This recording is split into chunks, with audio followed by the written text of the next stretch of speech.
إن الحمد لله نحمده ونستعينه ونستغفره ونعوذ بالله من شرور أنفسنا ومن سيئات أعمالنا. من يهده الله فلا مضل له ومن يضلل فلا هادي له. وأشهد أن لا إله إلا الله وحده لا شريك له وأشهد أن محمدا عبده ورسوله. أما بعد فإن خير الحديث كتاب الله وخير الهدي هدي محمد صلى الله عليه وسلم وشر الأمور محدثاتها وكل محدثة بدعة وكل بدعة ضلالة وكل ضلالة في النار. فأعوذ بالله السميع العليم من الشيطان الرجيم من همزه ونفخه ونفثه. بسم الله الرحمن الرحيم. يا أيها الذين آمنوا اتقوا الله حق تقاته ولا تموتن إلا وأنتم مسلمون. يا أيها الناس اتقوا ربكم الذي خلقكم من نفس واحدة وخلق منها زوجها وبث منهما رجالا كثيرا ونساء واتقوا الله الذي تساءلون به والأرحام إن الله كان عليكم رقيبا. يا أيها الذين آمنوا اتقوا الله وقولوا قولا سديدا يصلح لكم أعمالكم ويغفر لكم ذنوبكم ومن يطع الله ورسوله فقد فاز فوزا عظيما. رب اشرح لي صدري ويسر لي أمري واحلل عقدة من لساني يفقهوا قولي. ربي زدني علما. سبحانك لا علم لنا إلا ما علمتنا إنك أنت العليم الحكيم. ہر طرح کی تعریف و توصیف، بڑائی، بزرگی، عظمت و کبریائی، حمد و ثنا صرف اللہ وحدہ لا شریک خالق کائنات مالک ارض و سما کے لیے. بعدہ بے شمار درود و سلام ہو اللہ کے بھیجے ہوئے کام رسول پر، خصوصاً آخر نبی جناب محمد رسول اللہ صلی اللہ علیہ وآلہ وسلم پر. محترم حضرات، اللہ رب العالمین کے فضل کی توفیق سے آج ہم جس عنوان کے تحت اجتماع میں کچھ باتیں سننے والے ہیں وہ اس کائنات کی سب سے مقدس ہستیاں انبیاء کرام کے واقعات کی سیریز کی ایک کڑی ہے. حضرت ذوالکفل علیہ السلام جن کی سیرت آج ہم آپ سماعت کریں گے. حضرت ذوالکفل علیہ السلام ان کا تذکرہ اللہ رب العالمین نے قرآن کریم میں 2 مقامات پر کیا ہے.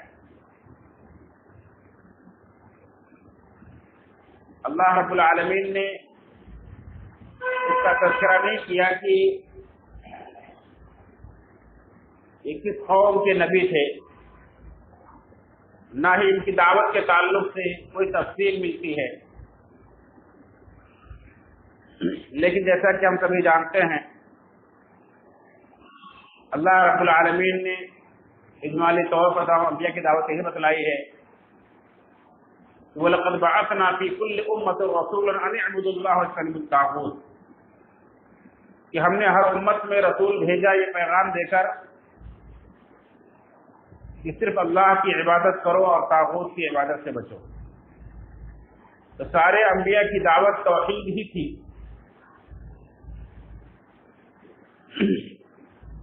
اور اسی طرح سے احادیث کے اندر بھی ان کے تعلق سے کوئی بہت بڑی تفصیل بھی نہیں ملتی ہے، نہ ان کی پیدائش اور ان کی وفات اور ان کے خاندان کے تعلق سے زیادہ بیان کیا گیا ہے. لیکن جو کچھ بھی قرآن کریم کے اندر ان کے بارے میں ذکر کیا گیا وہ کافی. تو آئیے سب سے پہلے قرآن کریم کے ان دونوں مقامات کی آیتیں پڑھ لیتے ہیں جن میں اللہ رب العالمین کا تذکرہ کیا ہے. دیکھیں کس انداز میں رب العالمین نے ذکر کیا ہے. فرمایا وَإِسْمَاعِيلَ وَإِدْرِيسَ وَذَا الْكِفْلِ كُلٌّ مِّنَ الصَّابِرِينَ وَأَدْخَلْنَاهُمْ فِي رَحْمَتِنَا إِنَّهُمْ مِنَ الصَّالِحِينَ.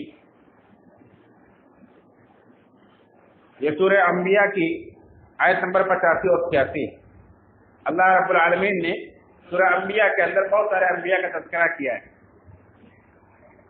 اور ان کی دعاؤں کا، اللہ رب العالمین کے ساتھ ان کے تعلقات کا اور پھر اللہ رب العالمین نے کس طرح سے انہیں نوازا، اپنی نوازشوں کا تذکرہ کیا ہے۔ اسی ضمن میں اللہ رب العالمین نے فرمایا کہ اور اسماعیل اور ادریس اور ذوالکفل کل من الصابرین، یہ سب کے سب صابرین میں سے تھے، صبر کرنے والوں میں سے۔ وَأَدْخَلْنَاهُمْ فِي رَحْمَتِنَا، اور ان سب کو ہم نے اپنی رحمت میں داخل کر لیا۔ إِنَّهُمْ مِنَ الصَّالِحِينَ، یہ سب کے سب نیک لوگوں میں تھے۔ اسی طرح سے سورہ انعام کے اندر، سورہ صاد کے اندر اللہ رب العالمین نے وہاں بھی کئی انبیاء کا ذکر کیا اور فرمایا وَإِنَّهُمْ عِنْدَنَا وَاذْكُرْ عِبَادَنَا إِبْرَاهِيمَ وَإِسْحَاقَ وَيَعْقُوبَ أُولِي الْأَيْدِ وَالْأَبْصَارِ إِنَّا أَخْلَصْنَاهُمْ بِخَالِصٍ ذِكْرَى الدَّارِ وَإِنَّهُمْ عِنْدَنَا لَمِنَ الْمُصْطَفَيْنَ الْأَخْيَارِ وَاذْكُرْ إِسْمَاعِيلَ وَالْيَسَعَ وَذَا الْكِفْلِ وَكُلٌّ مِنَ الْأَخْيَارِ۔ فرمایا کہ اور ہمارے بندوں کا ذکر کرو۔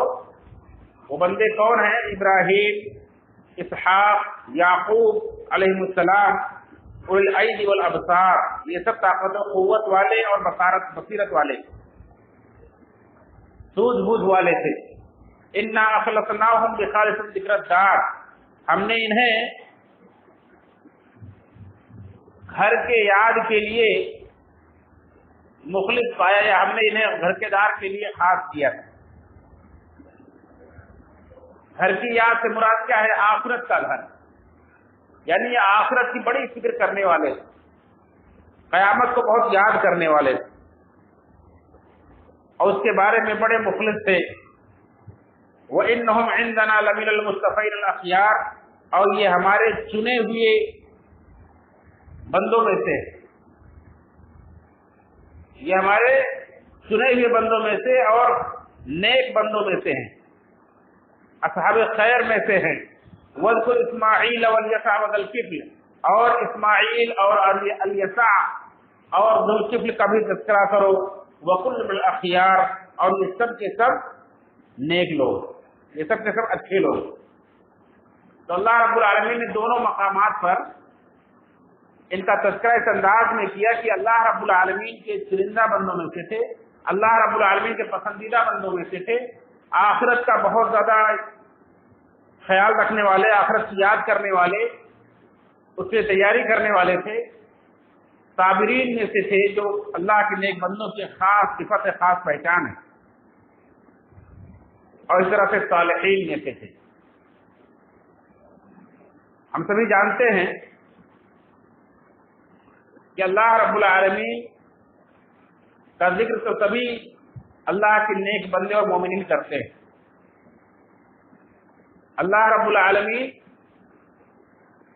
کی خوشنودی اور اس کی رضا چاہنے کے لیے بہت ساری عبادتیں ہم کرتے ہیں، بہت سارے خیر کے کاموں میں ہم سبقت کرتے ہیں، اور بہت سارے مسائل پر مشکلات پر ہم صبر کرتے ہیں۔ کیوں؟ اللہ رب العالمین سے خیر پانے کے لیے، اللہ رب العالمین کی رضا کے لیے۔ اللہ رب العالمین نے اپنے نیک بندوں کو تذکرہ کرتے ہوئے فرمایا ہے کہ انما نطعمکم لوجہ اللہ لا نريد منکم جزاء ولا انما نطعمکم لوجہ اللہ لا نريد منکم جزاء ولا شکورا، کہ ہمارے نیک بندے وہ ہیں جو یتیموں کو، مسکینوں کو اور قیدیوں کو کھانا کھلاتے ہیں اور کہتے ہیں کہ انما نطعمکم لوجہ اللہ، ہم تمہیں صرف اللہ کی رضا کے لیے کھلاتے ہیں، اللہ کی خوشنودی کے لیے ہم یہ کام کر رہے ہیں۔ لا نريد منکم جزاء ولا شکورا، ہم تم سے کوئی بدلہ یا تم سے شکر گزاری نہیں چاہتے۔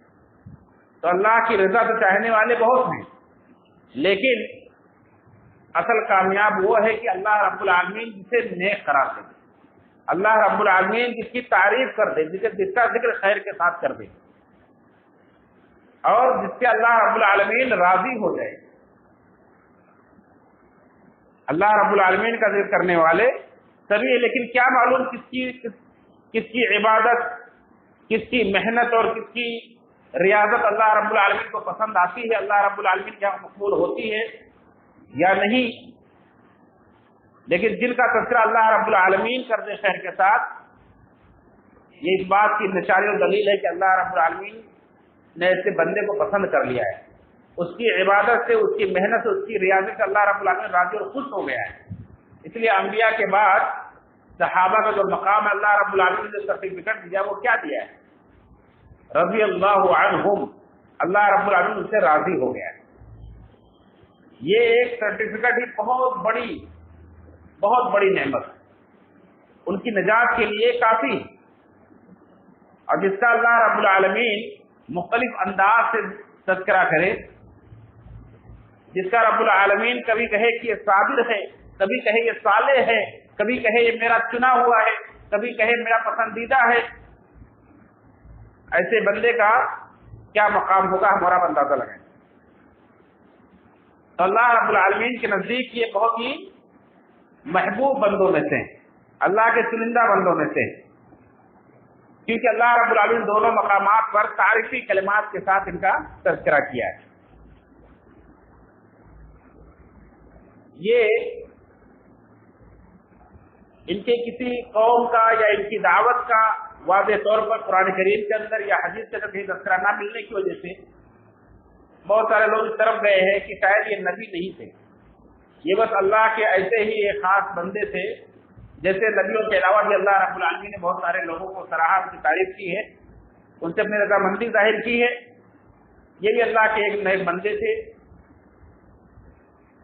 لیکن جس زمرے میں اور جس گروہ کے ساتھ اللہ رب العالمین کا ذکر کیا ہے، جس انداز میں ذکر کیا ہے، اس سے راجح بات یہی معلوم ہوتی ہے، جو اکثر مفسرین کی کا کہنا یہی ہے، حافظ ابن کثیر رحمۃ اللہ علیہ اور دیگر لوگ کہنا یہی ہے کہ یہ نبی تھے، حضرت ذوالکفل علیہ السلام یہ نبی ہی تھے،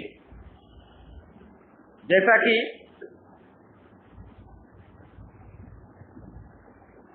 یہ کتاب قصص الانبیاء جو حافظ ابن کثیر رحمۃ اللہ علیہ کی تصنیف ہے، جن کی تفسیر قرآن کریم کی بہت ہی مقبول اور مشہور تفسیر ہے، تفسیر ابن کثیر، جو ہر مکتبے کی، ہر مسجد کی زینت ہوا کرتی ہے اور تمام مدارس میں نصاب درس میں شامل ہوتی ہے۔ انہوں نے بھی یہی کہا ہے کہ انبیاء کے ساتھ، تعریفی کلمات کے ساتھ اللہ رب العالمین نے ذکر کیا ہے، اس سے معلوم یہ ہوتا ہے کہ یہ نبی ہی ہیں اور یہی زیادہ مشہور بھی ہے۔ مگر مجاہد رحمۃ اللہ علیہ کہتے ہیں کہ یہ الیسع کے جانشین تھے، یہ نبی نہیں تھے، لیکن جیسا کہ میں نے ذکر کیا کہ زیادہ مشہور یہی ہے کہ نبی تھے، اگرچہ یہ الیسع علیہ السلام کے یہ جانشین تھے۔ الیسع علیہ السلام یہ بھی اللہ رب العالمین کے ایک نبی ہیں، جن کا ذکر ابھی ہم نے قرآن کریم کی اسی آیت کے حوالے سے سنا، جس میں سورہ صاد میں فرمایا وَاذْكُرْ إِسْمَاعِيلَ وَالْيَسَعَ وَذَا الْكِفْلِ، دونوں کا تذکرہ اللہ رب العالمین نے ایک ساتھ کیا ہے، جن کا ذکر انشاءاللہ اگلے دروس میں آپ سنیں گے، آگے ان کا بھی تذکرہ آئے گا۔ انہی کے جانشین تھے، اور پہلے اللہ رب العالمین نے ایک قوم کے اندر کئی انبیاء بھیجتا ہے، اور ایک نبی جب چھوڑ کر جاتے تو ان کے جانشین بھی نبی ہی ہوا کرتے تھے، ایسے بھی مواقع آئے۔ تو یہ اگرچہ عیسیٰ علیہ السلام کے جانشین ہیں، ان کے بعد باغ و ڈور سنبھالنے والے ہیں، لیکن اللہ کے نبی ہی ہیں۔ یہ کس علاقے کے تھے، ان کا تذکرہ کہیں واضح طور پر احادیث کے اندر نہیں ملتا ہے، ہاں صرف اتنا اشارہ ملتا ہے کہ الیسع علیہ السلام کے تذکرے میں کہ الیسع علیہ السلام یہ حضرت الیاس علیہ السلام کے جانشین ہیں، اور الیاس علیہ السلام یہ بنی اسرائیل کے ایک قوم کے نبی جن کا تذکرہ آپ سنیں گے۔ تو بنی اسرائیل کے ہی ایک قوم کے یہ بھی ایک نبی کی جانشینی کرتے ہوئے انہوں نے ذمہ داری اٹھائی تھی، اسی لیے انہیں ذوالکفل کہا جاتا ہے۔ ذوالکفل کے معنی ہی ہوتے ہیں ذمہ داری اٹھانے والا، اسی سے ہم عام طور پر استعمال کرتے ہیں کفالت کا لفظ، کہ فلاں فلاں کا کفیل ہے، وہ اس کی کفالت کر رہا ہے، یعنی اس کا بوجھ اٹھائے ہوئے، اس کی ذمہ داری اٹھائے ہوئے۔ تو ذوالکفل کے معنی بوجھ اٹھانے والا، ذمہ داری اٹھانے والا، اور وہ واقعہ کیا ہے جس کی نسبت سے انہیں یہ نام ان کا پڑا کہ ذوالکفل انہیں کہا جاتا ہے۔ تفسیر ابن کثیر کے اندر اور اسی طرح سے اس کتاب کے اندر واقعہ یہ بیان کیا گیا ہے کہ حضرت عیسیٰ علیہ السلام جب بوڑھے ہونے لگے اور انہیں یقین ہو چلا کہ اب میں زیادہ زندہ نہیں رہوں گا، اب جلد ہی میری موت کا وقت آ رہا ہے، تو انہوں نے کہا کہ میرے بعد میری ذمہ داری کو کون اٹھائے گا۔ اپنے سارے لوگوں کو جمع کیا، اپنے مسیحوں کو جمع کیا اور کہا کہ کون یہ ذمہ داری اٹھائے گا، لیکن اس کے لیے میری 3 شرطیں ہیں۔ جو بھی ذمہ داری اٹھائے گا وہ پہلے 3 شرطیں بھی سن لے، اس کے بعد ہاں بھرے۔ وہ 3 شرطیں کیا تھی کہ پوری رات قیام کرے گا اور ہمیشہ دن کو روزہ رکھے گا، اور تیسری خوبی یہ ہے کہ تیسری شرط یہ ہے کہ کبھی وہ غصہ نہیں کرے گا۔ اللہ رب العالمین کا ذکر کیا ہے کہ کل من الصابرین، یہ صابرین میں سے تھے، یہ بہت بڑی خوبی ہے۔ تو 3 شرطیں حضرت علیہ السلام نے رکھی کہ رات بھر قیام کرے گا اور دن کو روزہ رکھے گا اور کبھی غصہ نہیں کرے گا۔ یہ 3 شرطیں جو پوری کرے وہ میری ذمہ داری اٹھائے۔ تو کوئی ہاتھ نہیں اٹھایا، یہی ذوالکفل علیہ السلام کھڑے ہوئے اور انہوں نے کہا کہ میں اسے اٹھاؤں گا۔ اس دن مجلس برخاست ہو گئی، کوئی فیصلہ انہوں نے نہیں کیا۔ دوسرے دن پھر انہوں نے مجلس سجائی اور مجلس کے اندر یہی شرط رکھی کہ کون یہ ذمہ داری اٹھائے گا، تو پھر انہوں نے ہی ہاتھ اٹھایا اور کوئی ان کے علاوہ کھڑا نہیں ہوا۔ آخر عیسیٰ علیہ السلام نے انہیں اپنی ذمہ داری سونپی اور اس کے بعد انہوں نے قوم کی باغڈور سنبھالی اور لوگوں کی رہنمائی کی، جیسا کہ انبیاء کا دستور ہوتا ہے۔ اور بنی اسرائیل کے بارے میں ہم یہ جانتے ہیں کہ بنی اسرائیل کے اندر جو قوم کا نبی ہوتا تھا وہی اس کا بادشاہ بھی ہوتا تھا، وہی حاکم ہوتا تھا، وہی سارے فیصلے کرتا تھا۔ تو اس طرح سے ساری ذمہ داری انہوں نے اٹھا لی اور واقعی بہت اچھے سے نبھایا۔ پوری رات قیام کرتے تھے، نمازیں پڑھتے تھے۔ بعض مفسرین نے کہا ہے کہ 100 نماز یعنی 100 سلام پھیرتے تھے 2 رکعت پر، 200 رکعت نماز پڑھتے تھے رات بھر میں۔ پوری رات ہوتے نہیں تھے، صرف دوپہر کے وقت قیلولہ کرتے تھے، وہی ان کی نیند ہوا کرتی تھی، اور ہمیشہ دن کو روزہ رکھا کرتے تھے۔ اور اس کے علاوہ لوگوں کے مسائل حل کرنے کے لیے ان کا دربار لگتا تھا، اس میں بیٹھتے تھے۔ تو شیطان نے ایک بار انہیں غصہ دلانے کے لیے شیطان نے ان کے پیچھے اپنے چیلوں کو لگایا کہ جاؤ اور انہیں غصہ دلاؤ، انہیں بھٹکاؤ، انہیں بہکاؤ۔ اس کے چیلے آئے اور سب ناکام ہو گئے، کوئی کامیاب نہیں ہو سکا۔ آخر ابلیس بذات خود آیا انہیں گمراہ کرنے کے لیے، انہیں غصہ دلانے کے لیے۔ تو جب ان کے سونے کا وقت ہوا تو یہ ان کے پاس حاضر ہو گیا، پہنچ گیا، کہے گا کہ میرا ایک معاملہ ہے، میرے ساتھ ایک ظلم ہوا، ایک زیادتی ہوئی ہے، میری ایک فریاد ہے، آپ ذرا میری فریاد سنیں اور میرا مسئلہ حل کر دیں۔ تو انہوں نے کہا کہ ٹھیک ہے، تم کل جب دربار لگے گا تو اس وقت آ جانا اور اس وقت میں تمہاری فریاد سنوں گا اور مسئلہ حل کر دوں گا، دربار کے وقت آنا۔ آخر اس نے ان کے سونے کا وقت لے لیا اور چلا گیا۔ انہیں اس دن نیند نہیں ملی۔ دوسرے دن جب دربار لگا تو دربار کے اندر یہ شخص حاضر نہیں ہوا، یہ انتظار ہی کرتے رہ گئے لیکن حاضر نہیں ہوا۔ آخر پھر جب ان کے سونے کا وقت ہوا تو اس وقت شیطان آیا اور پھر ان سے فریاد کرنے لگا۔ انہوں نے کہا کہ تم اس وقت کیوں نہیں آئے جب دربار لگا تھا؟ کہنے لگا کہ فلاں ضرورت پیش آ گئی، فلاں مجبوری تھی، لوگوں نے روک لیا، نہیں آ سکا۔ تو آپ میری فریاد ذرا سن لیجیے اور میری ضرورت پوری کر دیجیے۔ آخر اس دن بھی اس نے نیند نہیں لینے دیا، انہیں سونے نہیں دیا، ان کا وقت برباد کیا اور پھر چلا گیا۔ کہا ٹھیک ہے پھر دربار میں آنا، لیکن پھر دوسرے دن بھی نہیں آیا۔ اب انہیں ذرا احتیاط کرنی پڑی کہ کہیں میں اپنی شرط پوری کرنے میں کمزور نہ ہو جاؤں، اس لیے انہوں نے ایک درباری مقرر کر دیا، ایک واچ مین، ایک پہرا دینے والا مقرر کر دیا اور کہا کہ میں آرام کرنے جا رہا ہوں، سونے جا رہا ہوں۔ تیسرے دن انہوں نے پہرے دار سے کہا کہ کسی کو اندر مت آنے دینا۔ آخر تیسرے دن بھی جب وہ اندر آنا چاہا تو پہرے دار نے روک دیا اور کہا کہ نہیں ابھی اندر نہیں جا سکتے، جب وہ اپنی نیت پوری کر لیں گے, نکلیں گے, اس کے بعد اپنی ضرورت بتا سکتے ہیں. لیکن اس نے بڑی منت سماجت کی. جب دیکھا کہ کسی بھی طرح سے اجازت نہیں ملنے والی ہے تو وہ روشن دان سے آیا, اور یہ ظاہر نہ ہو, یہ معلوم نہ پڑے کہ میں کچھ الگ ہوں. اس نے روشن دان سے داخلہ لینے کے باوجود بھی, روشن دان سے داخل ہونے کے باوجود بھی دروازے کے پاس گیا, دروازہ میں اسے کھٹکھٹانے لگا, ٹھوکنے لگا. اب انہیں غصہ آیا, یہ اٹھے, انہیں ذرا اچھا نہیں لگا, خراب لگا. یہ اٹھے اور انہوں نے کہا, درباری کو آواز دی, پہرےدار کو آواز دی اور کہا کہ میں نے تمہیں منع کیا تھا کسی کو اندر مت آنے دینا. پھر یہ کیسی آواز؟ تو پہرےدار نے کہا کہ آپ دیکھ رہے ہیں دروازہ باہر سے بند ہے اور یہ شخص اندر کھڑا ہے, میں نے اسے نہیں آنے دیا ہے, یہ اس دروازے سے نہیں آیا, پتہ نہیں کہاں سے آیا ہے. تو پھر انہیں سمجھ میں آیا, انہوں نے کہا کہ لگتا ہے تو شیطان ہے, تو ابلیس ہے.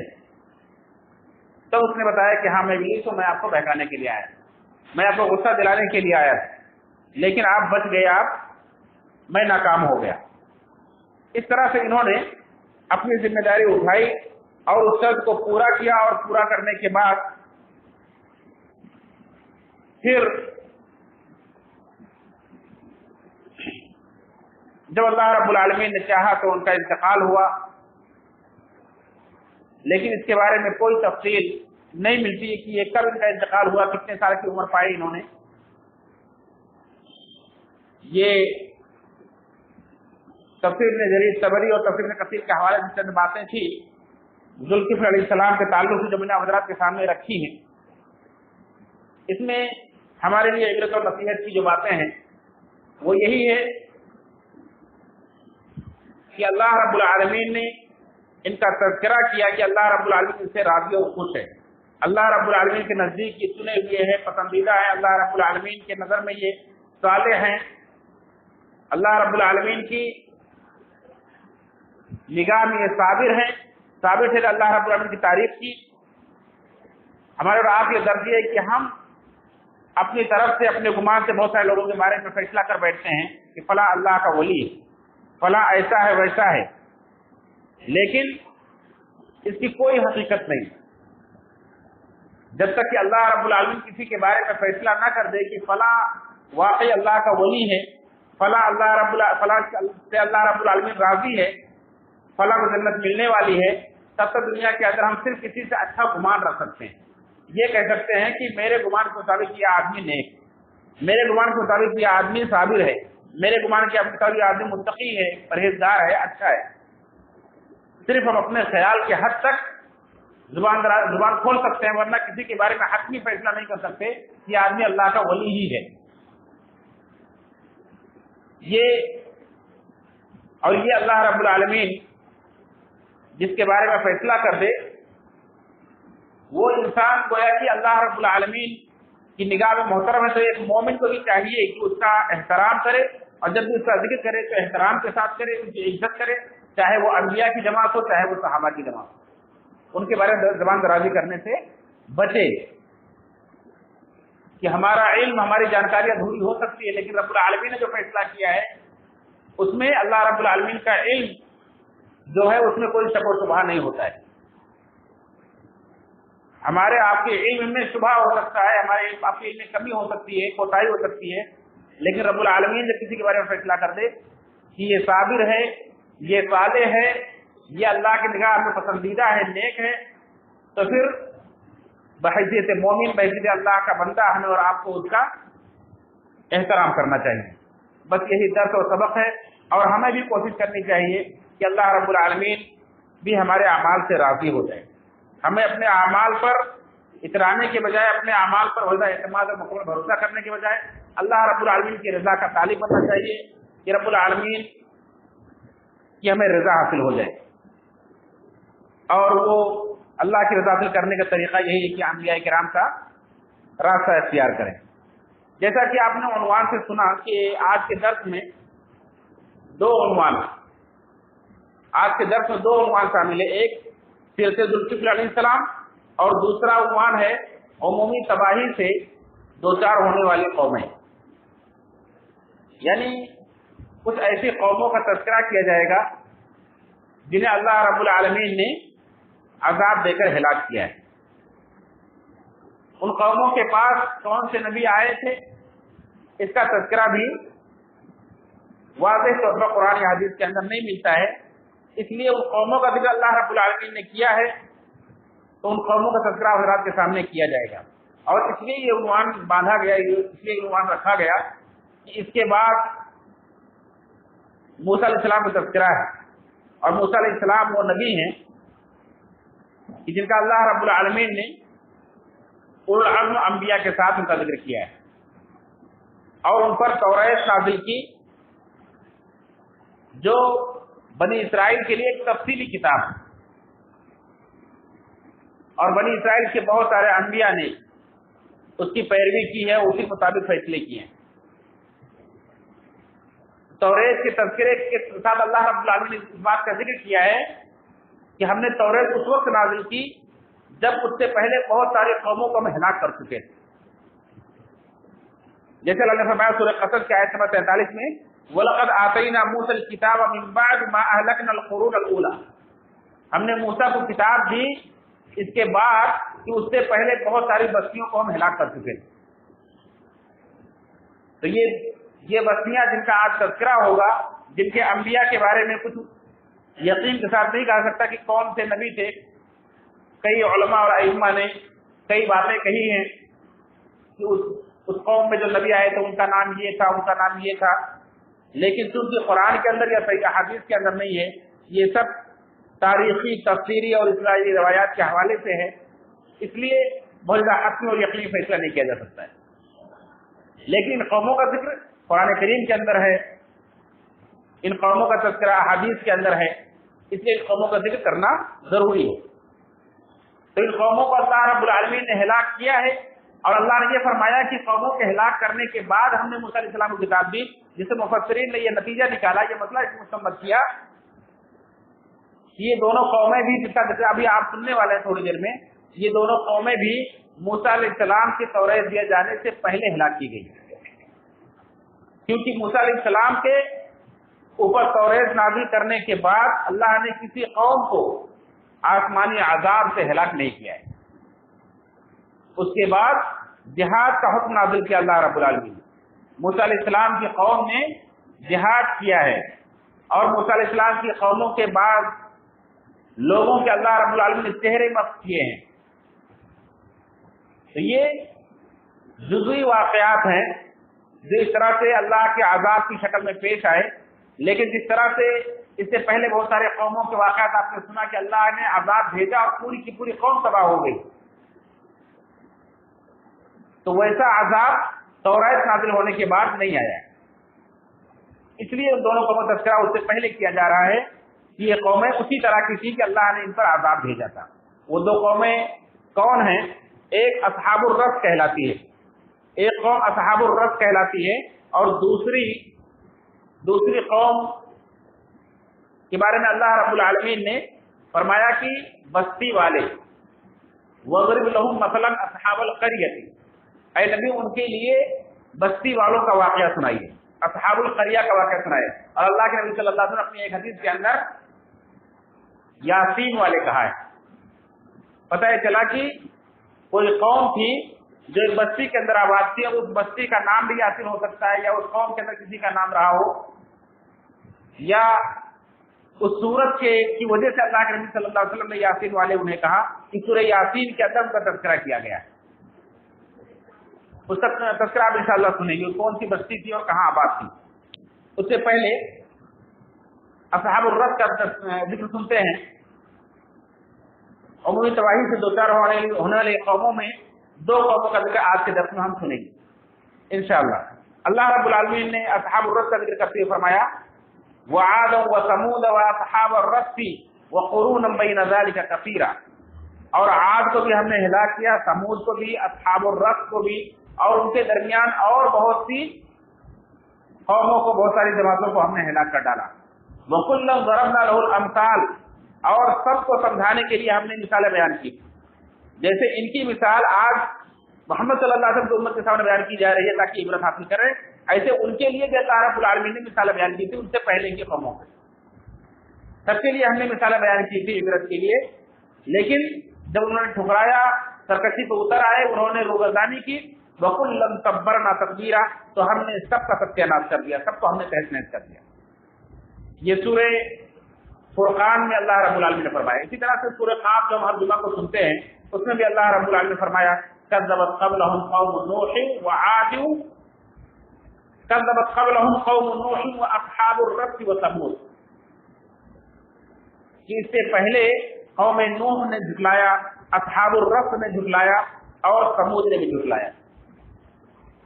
تو اصحاب الرس بھی وہ قوم ہے جس نے اپنے نبی کو جھٹلایا، تو اللہ رب العالمین نے اسے ہلاک کیا، جیسا کہ اللہ نے فرمایا کہ کل کذب الرسل فحق وعید، ہر ایک نے رسولوں کو جھٹلایا، رسولوں کو کا انکار کیا، فحق وعید، تو ہماری وعید بھی پوری ہو کر رہی، یعنی ہمارا عذاب بھی ان کے اوپر آ کر رہا۔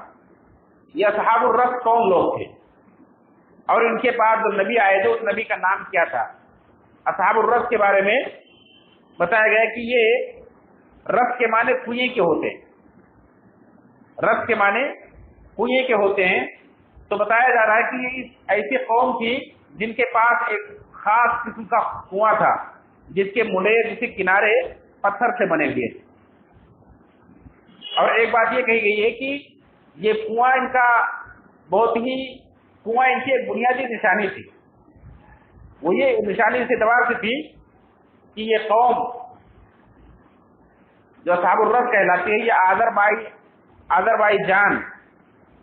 آذربائیجان کے ایک وادی میں یہ قوم آباد تھی جہاں ایک کنواں تھا، اور وہی کنواں ان کی آبپاشی کا ذریعہ تھا، ان کی ساری ضرورتیں وہی کنواں پوری کرتا تھا، اور ان کا ایک بادشاہ تھا جو بہت ہی انصاف پرور تھا، بہت ہی نیک فطرت کا آدمی تھا، بہت نیک سیرت تھا۔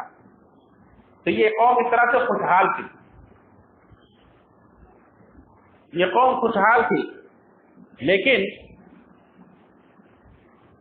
جب اس بادشاہ کا انتقال ہو گیا تو انہیں بڑا رنج ہوا کہ اتنا نیک بادشاہ ہم سے جدا ہو گیا، ہم سے چلا گیا۔ شیطان نے ان کے اس جذبات سے فائدہ اٹھایا اور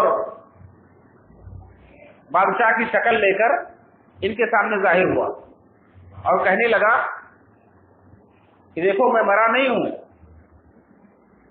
میں تمہارے درمیان ہوں، میں زندہ ہوں۔ اور پھر اس نے کہا کہ میں کبھی مروں گا بھی نہیں، تم میرے لیے ایک پردہ لگا دو، اس پردے کے پیچھے میں رہوں گا اور تمہاری ضرورتیں میں پوری کرتا رہوں گا، تمہاری فریاد میں سنتا رہوں گا، جیسے پہلے میں بادشاہ تھا ویسے رہوں گا، ہمیشہ رہوں گا۔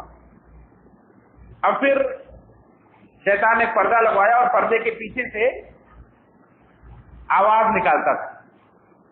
یہ سارے لوگوں کا یہ عقیدہ بن گیا کہ ہمارا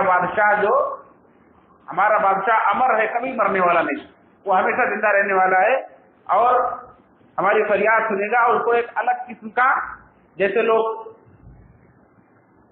کوئی چمتکار دیکھتے ہیں تو پھر اسے الگ ہی مخلوق سمجھنے لگتے ہیں، اور دھیرے دھیرے یہی چیز، یہی عقیدت، یہی اندھی محبت انہیں شرک میں ملوث کر دیتی۔ تو شیطان تو وہاں سے غائب ہو گیا، پردہ لگوا دیا، پردے کے پیچھے سے آوازیں نکالنے لگا اور دھیرے دھیرے ان سے پھر شرک کی طرف انہیں لے گیا اور ان سے شرک کروایا، انہیں بت پرستی پر بھی لگا دیا۔ اب یہ قوم بت پرستی پر آمادہ ہو گئی۔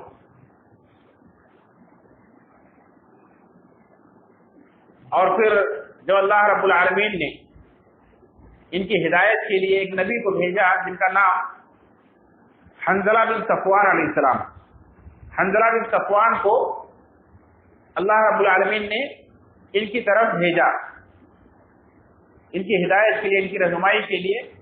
اور جیسا کہ آپ ابھی سن چکے کہ سارے انبیاء اللہ رب العالمین کی توحید ہی کی پہلے دعوت دیتے، توحید کی طرف انہیں بلایا، انہیں بت پرستی سے روکا اور شیطان سے انہیں آگاہ کیا، لیکن یہ محبت میں، عقیدت میں اس قدر اندھی ہو چکی تھی کہ جیسے عام طور پر گمراہ قوموں کا یہی سیوا رہا ہے کہ حسبنا ما وجدنا علیہ آباءنا، ہمارے لیے ہمارے باپ دادا کا طریقہ ہی کافی ہے، اپنے باپ دادا کو ہم نے جس راستے پر پایا ہے وہی کریں گے، یہ نہیں مانے، بلکہ اس توحید کی دعوت دینے والے نبی کے دشمن بن گئے، اور اس دشمنی میں یہاں تک چلے گئے کہ اپنے اس نبی کو قتل کر کے انہوں نے کنویں میں ڈال دیا۔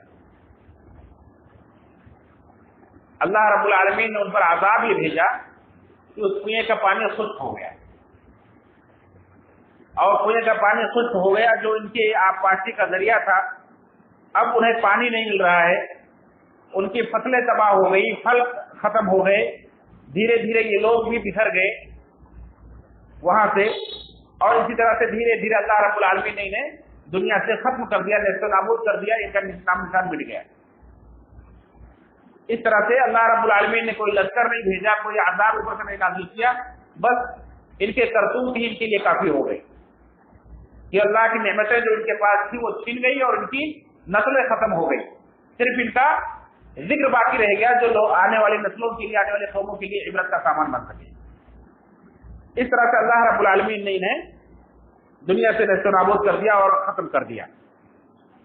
یہ اصحاب الرس تھے۔ اسی طرح سے اللہ رب العالمین نے سورہ یاسین کے اندر ایک قوم کا ذکر کیا ہے، اصحاب القریہ کے نام سے فرمایا وَاضْرِبْ لَهُم مَثَلًا أَصْحَابَ الْقَرْيَةِ إِذْ جَاءَهَا الْمُرْسَلُونَ۔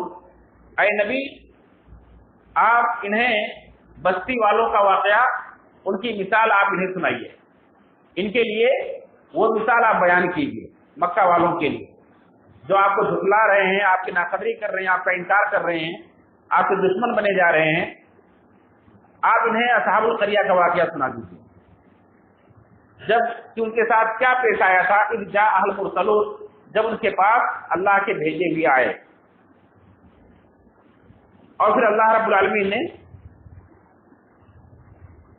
آیت نمبر 13 سے لے کر غالباً آیت نمبر 29 تک ذکر کیا کہ کس طرح سے انبیاء ان کے پاس آئے اور انہوں نے انہیں اللہ کی طرف بلایا، اور پھر قوم نے ان کے ساتھ کیا معاملہ کیا، ان کا انجام کیا ہوا۔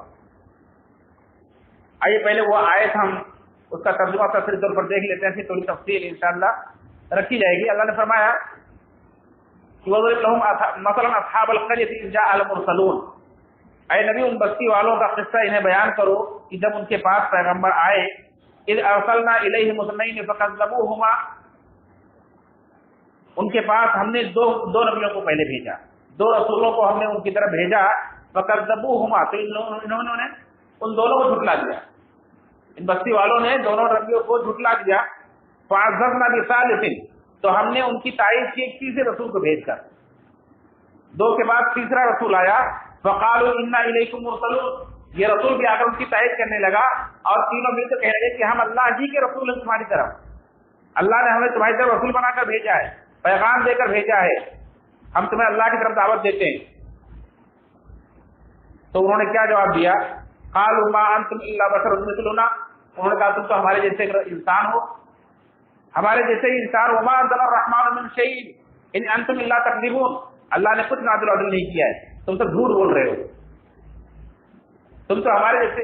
یہ چیز لوگوں کو ہمیشہ ہر وقت کھٹکتی رہی ہے کہ ایک ہمارے جیسا انسان یہ رسول کیسے ہو سکتا ہے، حالانکہ اللہ رب العالمین کی رحمت، اس کی مہربانی ہے کہ انسانوں کی ہدایت کے لیے اللہ نے انسانوں میں سے رسول بنایا، لیکن گمراہ ذہنیت اس چیز کو، اس اللہ کی رحمت کو اپنے لیے ناممکن سمجھتے اور کہتے ہمارے جیسا انسان، اللہ نے اسے کیوں چنا ہماری رہنمائی کے لیے؟ کیا اللہ تعالیٰ کو یہی ملا تھا؟ اور اسی طرح سے دوسری طرف جب شیطان نے لوگوں کو، یہ ہے تفریق، یعنی اپنے آپ کو گھٹانا گرانا، کسی معاملے کو اس کی حد سے گرانا، اور ایک طرف جب لوگوں نے افراط کیا، غلو کیا، تو شیطان نے اس راستے سے لوگوں کو اس طرح گمراہ کیا کہ ہمارے رسول جو ہیں وہ انسان نہیں ہے، جو رسول ہوتے ہیں وہ انسان نہیں ہوتے، وہ اللہ ہی کا روح ہوتے ہیں۔ تو ایک طرف انہوں نے کہا کہ یہ تو آپ کا انسان ہے، آپ رسول نہیں بن سکتے، اور جنہوں نے رسول مانا اور ماننے کے بعد غلو کیا، اس میں حد سے زیادہ بڑھ گئے، تو انہوں نے کہا کہ آپ رسول ہیں تو آپ انسان نہیں ہو سکتے، آپ تو کچھ اور مخلوق ہے، آپ تو نور میں نور اللہ ہے۔ اس طرح سے دونوں طرف سے شیطان نے گمراہ کیا۔ تو قوم نے کہا کہ آپ ہمارے جیسے انسان ہیں، اللہ نے کوئی چیز نازل نہیں کیا، آپ جھوٹ بول رہے ہیں۔ قالوا ربنا يعلم انا الیکم مرسلون، تو رسولوں نے کہا ہمارا رب جانتا ہے کہ ہم تمہاری طرف رسول بنا کر بھیجے گئے، وما علینا البلاغ المبین، اور ہمارے ذمہ تو واضح طور پر کھول کھول کر پہنچا دینا ہے، اللہ کے پیغام کو پہنچا دینا ہے۔ قالوا انا تطیرنا بکم، انہوں نے کہا کہ دیکھو ہم تم سے بدشگونی لے رہے ہیں، ہم تمہیں اپنے لیے منحوس سمجھ رہے ہیں، تمہارا ہمارے درمیان رہنا ہمارے لیے نوست سے خالی نہیں ہے۔ لئن لم تنتهوا لنرجمنكم وليمسنكم منا عذاب الیم، اگر تم لوگ اپنی دعوت سے باز نہیں آئے، یہ کام تم نے نہیں چھوڑا، لنرجمنكم، تو ہم تمہیں پتھروں سے مار مار کر ہلاک کر دیں گے، وليمسنكم منا عذاب الیم، اور ہماری طرف سے تمہیں دردناک عذاب پہنچے گا، یعنی ہم تمہیں بہت سخت سزا دیں گے۔ قوم کے لوگوں نے، بستی کے لوگوں نے انہیں دھمکایا۔ قالوا طائركم معكم، رسولوں نے کہا کہ تمہاری نحوست تمہاری وجہ سے تمہارے ساتھ ہے، یہ تمہاری جو کرتوت ہے اس کی وجہ سے تمہیں یہ پریشانیاں آ رہی ہیں، تمہاری نحوست تمہارے ساتھ ہے۔ ان ذکرتم، کیا تم لوگ نصیحت حاصل نہیں کرتے؟ بل انتم قوم مسرفون، بلکہ تم لوگ حد سے تجاوز کرنے والے ہو، تم لوگ اسراف کرنے والے ہو۔ اس طرح سے انبیاء نے انہیں دعوت دی، قوم نے انہیں جواب دیا، یہ بحث و مباحثہ چل رہا تھا، قوم اپنے ارادے پر اٹل رہی، ڈٹی رہی، آخر قوم نے انہیں ٹھکانے لگانے کا ارادہ کر لیا۔ ایک آدمی کو معلوم پڑا تو وہ بیچارہ بھاگتا ہوا آیا، وجاء من اقصى المدينة رجل يسعى قال يا قوم اتبعوا المرسلين، بستی کے شہر کے کنارے سے ایک آدمی دوڑتا ہوا آیا اور اس نے کہا کہ اے میری قوم کے لوگوں، ان رسولوں کی بات مان لو، ان کی پیروی کر لو، اتبعوا من لا يسألكم اجرا وهم مهتدون، ان کی اتباع کرو کیونکہ یہ تو اپنی دعوت پر تم سے کوئی بدلہ بھی نہیں مانگتے۔ اگر اپنی جان کو جوخم میں ڈال کر اور تمہاری کڑوی کسیلی باتیں سن کر، تمہاری دھمکیاں سن کر، اگر یہ کچھ تم سے مطالبہ کرتے، تم سے حکومت چاہتے، بدلہ چاہتے، اجر چاہتے، تو کچھ اور بات کی، تو تم سے کچھ مانگتے بھی نہیں، کسی چیز کے طالب بھی نہیں، اور بات بھی بڑی ہدایت کی کہہ رہے ہیں۔ یہ لوگ بڑی ہدایت یافتہ لوگ، سیدھے راستے پر ہی لوگ، لہٰذا ان کی بات کو مان لو۔ اور پھر کیسے ہدایت پر ہے، ان کی دعوت کتنی اچھی ہے، کتنی دل کو لگنے والی، عقل کو چھونے والی بات ہے، آپ ذرا غور تو کرے۔ کہا دیکھو میں کیوں مانتا ہوں، میں کیوں عبادت کرتا ہوں؟ کہنے لگے وما لی لا اعبد الذی فطرنی والیہ ترجعون، میں اس کی عبادت کیوں نہ کروں جس نے مجھے پیدا کیا ہے۔ قوم کو ڈائریکٹ نہیں کہا کہ تم اس کی عبادت کیوں نہیں کرتے جس نے تمہیں پیدا کیا ہے، کہ قوم کہیں اور نہ بگڑ جائے، اس لیے اپنی طرف نسبت کی۔ کہا دیکھو میں تو یہ سمجھتا ہوں کہ میں اس کی عبادت کیوں نہ کروں جس نے مجھے پیدا کیا ہے، والیہ ترجعون، اور اسی کی طرف تم سب لوٹ کر بھی جانے والے ہو۔ یہ سبھی جانتے ہو کہ تمہیں دنیا میں ہمیشہ نہیں رہنا ہے، ایک نہ ایک دن مرنا ہے، اور مر کر اسی کے پاس جانا ہے، تو اس کی عبادت کیوں نہیں کرتے؟ اتخذ من دونه آلهة ان يردني الرحمن بضر لا تغني عني شفاعتهم شيئا ولا ينقذون، اور میں اسے چھوڑ کر ایسے لوگوں کو کیوں معبود بناؤں کہ جن کی یہ حالت ہے کہ اگر اللہ تعالیٰ ہم پر کوئی مصیبت ڈال دے، کوئی پریشانی ڈال دے ہمارے اوپر، تو یہ ہماری شفاعت بھی نہیں کر سکتے، نہ ہمیں اس سے بچا سکتے۔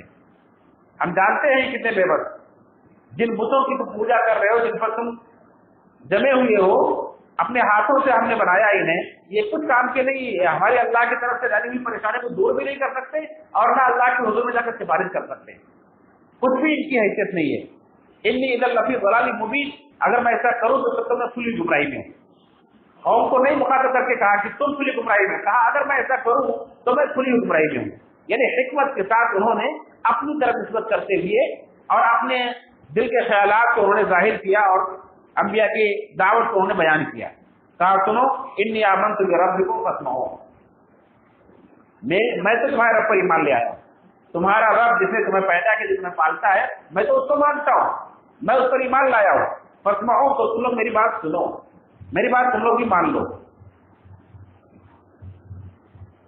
آخر انہوں نے اس کی بات نہیں سنی، آخر اسے قتل کر دیا، پھر اللہ رب العالمین اسے جنت میں پہنچا دیا، یعنی شہید ہو گیا اللہ کے راستے میں۔ تو اللہ نے کہا قیل ادخل الجنہ، اسے کہا کہ جنت میں داخل ہو جا۔ جب جنت میں پہنچا، اللہ کی نعمتیں اس نے پائی اور دیکھی، تو اسے ایک تمنا ہوئی، قال یا لیت قومی یعلمون، کہا کاش کہ میری قوم کے لوگ بھی جان لیتے، بما غفر علی ربی وجعلنی من المکرمین، کہ اللہ نے مجھے بخش دیا، میرے اللہ نے کوتاہیوں کو، غلطیوں کو اللہ نے معاف کر دیا، اور اللہ نے مجھے کتنی عزت دی۔ اللہ نے مجھے کتنا بڑا رتبہ دیا، کتنی بڑی عزت دی ہے، کس قدر نوازا اللہ نے۔ اللہ نے فرمایا وما انزلنا على قوم من بعده من جند من السماء وما كنا منزلين۔ اب اس کے بعد ہم نے اس قوم پر کوئی لشکر نہیں بھیجا، اور لشکر بھیجنے کی ہمیں ضرورت بھی نہیں ہے۔ ان كانت الا صيحة واحدة فإذا هم خامدون، صرف ایک چیخ آئی ان کے پاس اور سب کے سب بجھ گئے۔ اس کے بعد اللہ رب العالمین نے انہیں ہلاک کرنے کا فیصلہ کر لیا، اور پھر ہلاک کیسے کیا؟ کوئی لشکر نہیں بھیجا اللہ نے، بس ایک چیخ آئی اور چیخ کے ذریعے سے اللہ نے سب کو ختم کر دیا، سب بجھ کے رہ گئے۔ یہ اصحاب القریہ کا اور ان بستی والوں کا ذکر ہے جو اس کا سچا اللہ رب العالمین قرآن کریم میں صرف ایک جگہ کیا ہے، سورہ یاسین میں۔ یہ بستی والے کون تھے اور کون سے رسول ان کے پاس آئے تھے؟ اس کے بارے میں مفسرین نے کہا ہے کہ یہ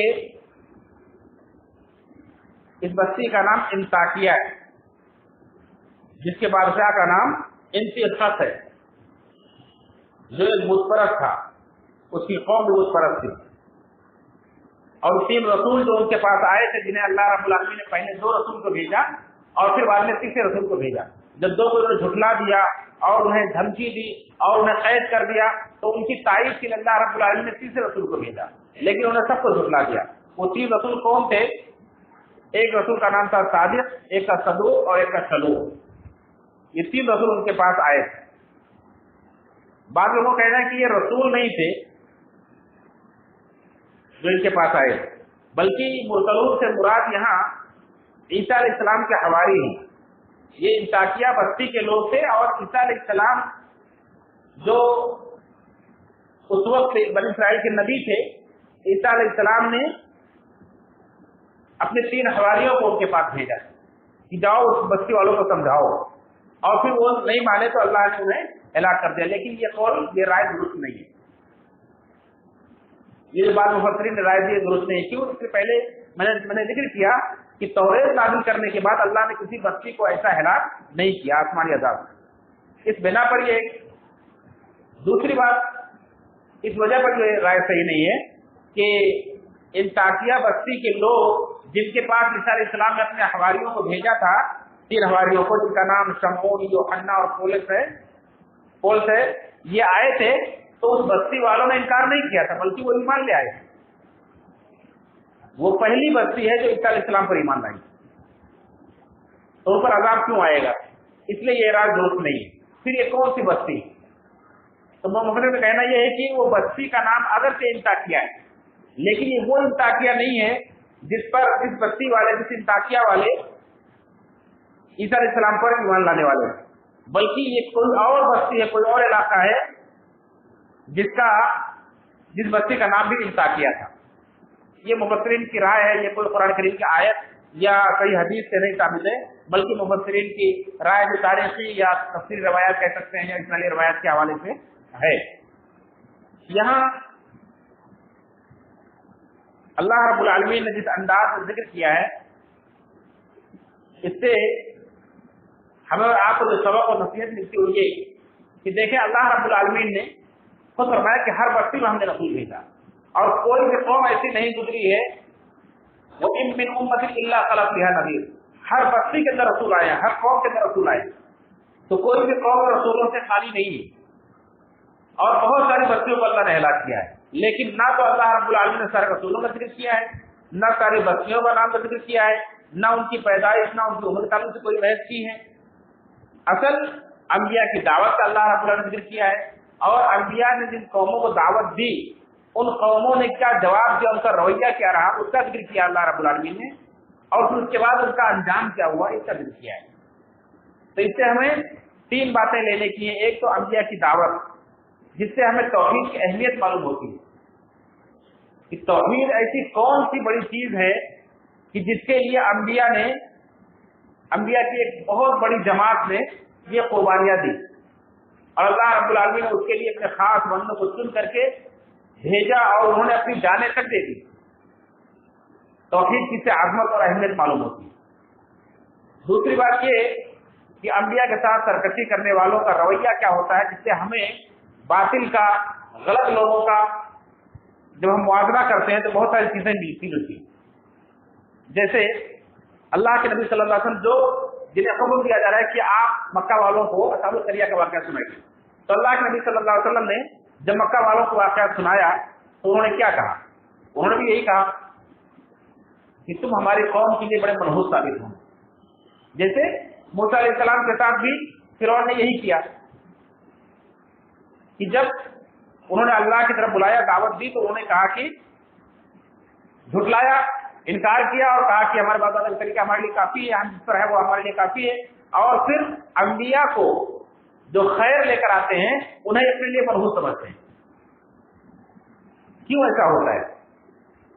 آج بھی آپ کسی ایسی بستی میں جائیں جہاں پہلے توحید کی دعوت نہیں پہنچی، اللہ کے رسول صلی اللہ علیہ وسلم کی سنتوں سے، ان کے طریقے سے، ان کے منہج سے واقف لوگ نہیں ہیں، تو آپ جو ایسے معاشرے کے اندر دعوت دیتے ہیں تو قوم کے جو بڑے بوڑھے ہوتے ہیں جن کی مانی جاتی ہے، چلتی ہے، وہ آپ کو یہی تانا دیں گے، ارے کہاں سے آ گیا، پوری بستی کا ستیاناش کر دیا، اور اتنے آرام سے کام چل رہا تھا، لوگ ملے ہوئے تھے، لوگ ایک دوسرے کے کام آتے تھے، اس لیے تو گھر گھر میں جھگڑا لگا دیا.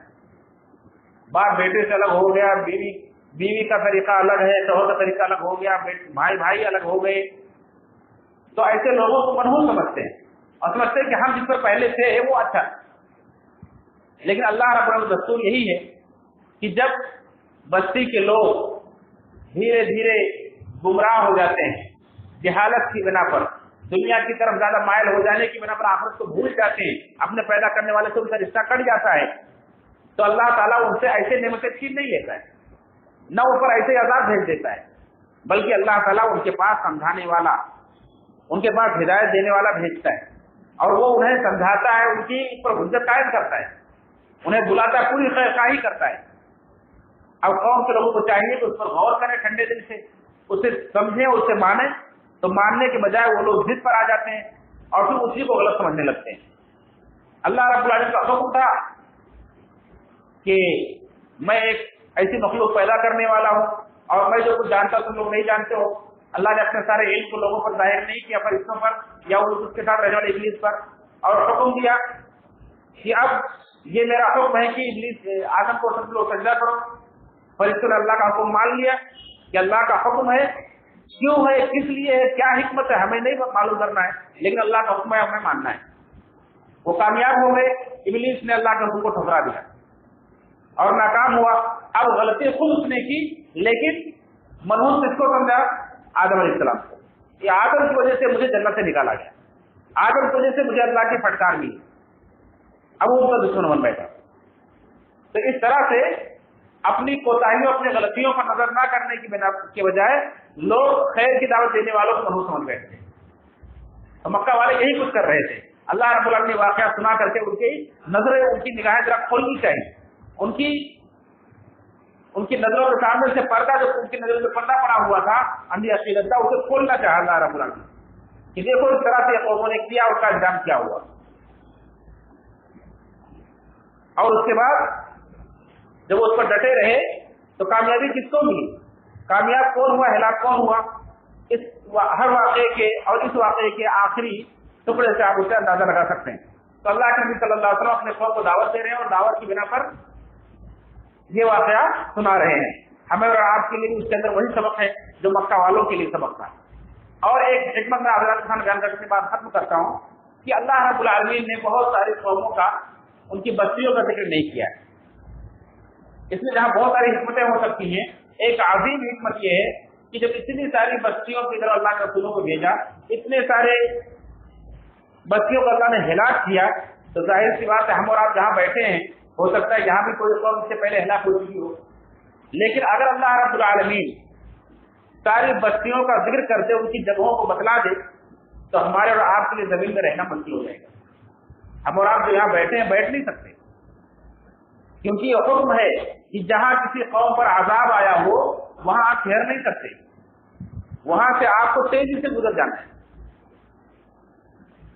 آپ کو وہاں سے گزرنا ہی نہیں، لیکن اگر گزرنا مجبوری ہے تو اپنے سروں کو ڈھانپتے ہوئے، روتے ہوئے وہاں سے تیزی سے گزر جانا ہے. جیسے اللہ کے نبی صلی اللہ علیہ وسلم تبوک سے آتے ہوئے ایک مقام پر آپ ٹھہرے، آپ کو خبر نہیں تھی، پتہ نہیں تھا، آپ وہاں ٹھہر گئے، صحابہ کرام نے پڑاؤ ڈال دیا، لوگ آٹا بوجھنے لگے، اور جانور ذبح کر کے گوشت پکانے لگے، سب اپنے اپنے کام میں مشغول ہو گئے۔ اللہ رب العالمین کی طرف سے وحی آئی کہ آپ جہاں ٹھہرے ہوئے ہیں یہاں ایک قوم کو اللہ نے ہلاک کیا ہے۔ اللہ کے نبی صلی اللہ علیہ وسلم نے اس پانی سے جو آٹا بولا گیا تھا ان آٹوں کو آپ نے پھینکوا دیا، اور جو پانی لوگوں نے بھر لیا تھا کنویں سے، اس کنویں سے بھرا ہوا پانی آپ نے پلٹوا دیا اور وہاں سے آپ نے کود کرنے کا حکم دیا، یہاں سے نکل چلو۔ تو اللہ نے جن بستیوں پر عذاب بھیجا ہے ان بستیوں کا اللہ رب العالمین بہت ساری بستیوں کا ذکر نہیں کیا ہے، تو کون سی بستیاں تھیں، کس علاقے کے رہنے والی۔ تو اور ہمیں بستیوں کے نام سے جاننے یا نہ جاننے سے کوئی فرق بھی نہیں پڑتا ہے، بلکہ جاننے سے ہو سکتا ہے اور پریشانی نہ جائے۔ اللہ رب العالمین نے یہ کہہ کر کے کہ ایک بستی والے ایسے تھے، ان کی طرف ہم نے 3 رسول کو بھیجا، پہلے 2 رسول آئے اور پھر تیسرے رسول آئے، اور انہوں نے اللہ کی طرف انہیں دعوت دی، بلایا، لیکن قوم کے لوگوں نے انہیں جھٹلایا اور انہیں منحوس سمجھا، انہیں قتل کرنے کا ارادہ کر لیا۔ تو اللہ رب العالمین کا ایک نیک بندہ جس کا نام حبیب نجار بتایا جاتا ہے، جو بہت ہی نیک تھا، وہ جو کچھ کماتا تھا اپنی کمائی میں سے آدھا حصہ اللہ کے راستے میں خرچ کر دیتا تھا، بڑا نیک انسان تھا۔ اسے جب معلوم پڑا تو بھاگا بھاگا آیا اور اس نے اپنے قوم کے لوگوں کو سمجھانے کی کوشش کی، جیسا کہ آپ نے ابھی آیت کے حوالے سے سنا۔ اس نے سمجھایا لیکن قوم کے لوگوں پر سرکشی غالب تھی، انہوں نے اسے بھی قتل کر دیا، اور کس طرح سے قتل کیا، بہت سارے لوگوں کی بہت ساری رائے ہیں۔ کسی نے کہا کہ اسے پھانسی میں چڑھا دیا، کسی نے کہا پتھروں سے مار مار کر قتل کر دیا۔ ایک رائے یہ بھی ہے، ایک بات یہ بھی کہی گئی ہے کہ اسے لوگوں نے جس کے ہاتھ میں جو بھی آیا اسے لوگوں نے پیٹا مارا، یہاں تک کہ اس کے اوپر چڑھ گئے، اس کی اتڑیاں منہ کے راستے سے پیخانے کے راستے سے باہر آ گئی اور لوگوں نے اسے شہید کر دیا۔ اللہ رب العالمین نے اسے، جیسا کہ شہیدوں کا مقام ہے کہ شہید مرنے کے بعد سیدھا جنت میں چلا جاتا ہے، اللہ نے اسے جنت دے دی، اور جنت میں شہیدوں سے پوچھا جاتا ہے تمہیں کیا چاہیے، ہر طرح کی نعمتیں ان کے لیے ہوتی ہیں، اللہ تعالیٰ ان کی منزل روز پوچھتا ہے۔ آخر اسے جب مجھے مقام ملا تو دیکھیں ایک مسلمان، ایک سچا نیک انسان اپنی قوم کا کتنا بڑا خیر خواہ ہوتا ہے۔ اس نے وہاں جنت میں جانے کے بعد بھی کہا اے کاش کہ میری قوم کے لوگ جان لیتے، اے کاش کہ میری قوم کے لوگوں کو معلوم ہو جاتا کہ اللہ نے مجھے بخش دیا اور مجھے کتنا بڑا میری عزت افزائی کی۔ عبداللہ بن عباس فرماتے ہیں کہ کتنا خیرخواہ تھا اپنی قوم کا، اس سے اس کی قوم کی خیرخواہی سمجھنا چاہیے، اور ہر ایک مومن کو بھی ایسا ہونا چاہیے۔ امام ابو قتادہ رحمۃ اللہ علیہ کہتے ہیں کہ ایک مومن کو چاہیے کہ جب وہ کسی سے ملے تو خیرخواہ بن کر ملے، خیرخواہ بن کر ملے۔ ایک مومن جو ہوتا ہے خیرخواہ ہوتا ہے۔ اللہ کے نبی صلی اللہ علیہ وسلم نے ہماری دین کی بنیاد بتلائی ہے، اب دین اور نصیحہ، دین خیرخواہی کا نام ہے۔ تو ایک مسلمان سے بڑھ کر کوئی اپنی قوم کا خیرخواہ نہیں ہو سکتا ہے، اور سب سے بڑی خیرخواہی یہ ہے کہ آپ کسی کو جہنم کی آگ سے بچا دیں۔ بہت سارے خیرخواہی لوگ کرتے ہیں، بہت سارے طرح کی خیرخواہی ہوتی ہے کہ دنیا کے اندر بہت سارے فائدے پہنچا دیتے، کہ اللہ کے رسول کا فرمان ہے کہ سب سے افضل مومن وہ ہے جس سے نفع بخش ہو۔ آپ نفع کئی طرح کا پہنچاتے ہیں، لیکن سب سے بڑا نفع اور سب سے بڑی خیرخواہی یہ ہے کہ آپ کے ہاتھ پر کوئی ایک فرد بھی جہنم کی آگ سے بچ جائے۔ اسی لیے انبیاء اپنے قوم کے خدمت میں خیر خواہ ہیں۔ انبیاء کے بعد ان کی جانشینی کرنے والے، ان کے نقش قدم پر چلنے والے دعات اور داعی ہیں جو ان کے ذمہ داریوں کو سنبھالتے ہیں۔ اللہ رب العالمین سے دعا ہے کہ رب العالمین ہم سب کو ان بیان کردہ واقعات سے کما حق ہو سے حاصل کرنے کو توفیق فرمائے۔